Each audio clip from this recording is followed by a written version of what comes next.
final Friday of the year. Thank you for staying with us throughout 2017. And as we get ready to go into 2018, the clubs in the Ghana Premier League are also getting ready for the new season, which begins somewhere in February, according to what we know. Asante Kotoko have been on a very frenetic, if I should put it that way, rebuilding exercise where they've been bringing in players. And guess who they have now? It's Jordan Opoku, a veteran campaigner for them for several years. After leaving a couple of seasons ago, he has rejoined the Porcupine Warriors. Here's Nana Kwame of the Joy Sports team.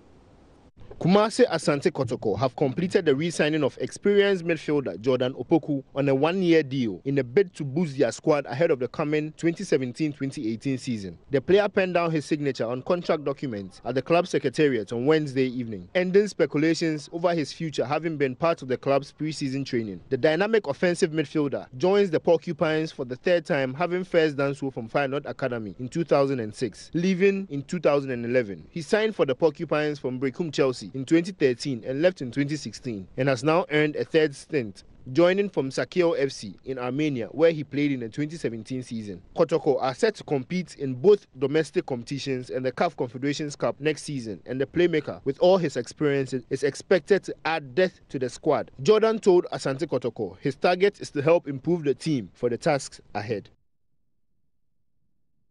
Meanwhile, let's go to Takwa from Kumasi. Mediama SE are keen on augmenting their squad ahead of the 2017-2018 season.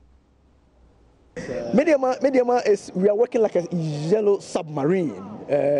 We are not talking much. We've been very quiet in the transfer market, especially very quiet from the media lenses, largely because we want to do our recruitment in such a way that we're in a competitive world. It's important that you begin to map your strategies quite well. But we are napping some few players, very experienced players on the local scene who will come and augment the squad. Don't forget that we have been drawn in as an emergency team for the GA tournament, which has come in handy for us. We will be playing in that GA tournament to serve as a dress rehearsal for the start of the new season. It's part of our pre-season program.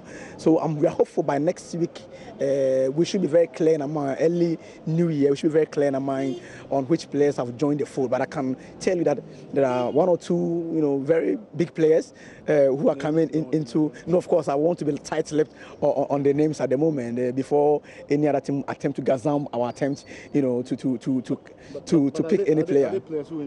We are doing our recruitment on the quiet, and we are very hopeful that once again, don't forget that Mediama is an emerging clout on the African continent. We've been to Africa 2 times. We've excelled on all those 2 occasions. It will be an exciting for us to come back again to the 3rd time, possibly this time around, claiming the ultimate diadem on the African continent.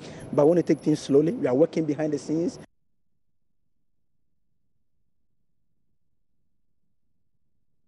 And as you've been hearing since morning, George Weah is the newly elected president of Liberia. Because of his links with Ghana and the fact that he has made this country his second home, there's always an interest here, as well as in Cameroon, where he played with Tonnerre, France, where he played with Monaco and Marseille, and also in England, where he played with Chelsea and Manchester City. He's a man of many parts, as we hear in this report by Asari Bediako. The 51-year-old George Weah became the first non-European player to win the Ballon d'Or in 1995, just one of many achievements over a great 18-year professional career that ended in 2003. He entered politics after his retirement and had been serving as a senator in Liberia's parliament. His victory was announced by Liberia's National Elections Commission on Thursday.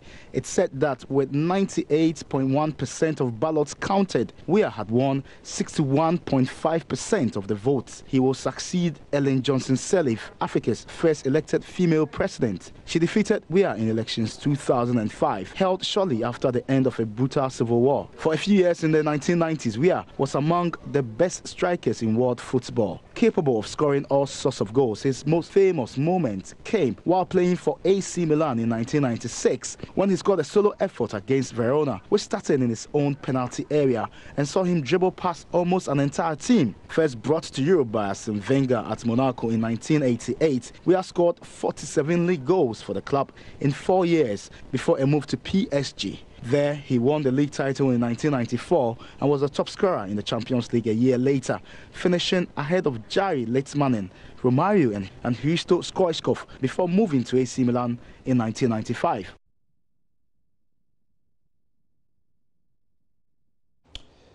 As the rest of Europe take a familiar winter break, the English also take a familiar stance of continuing their football. We've seen fixtures on Tuesday and Wednesday, and we saw Arsenal winning as well. There are more fixtures coming this weekend as we see now. Let's preview what you should be expecting this football weekend.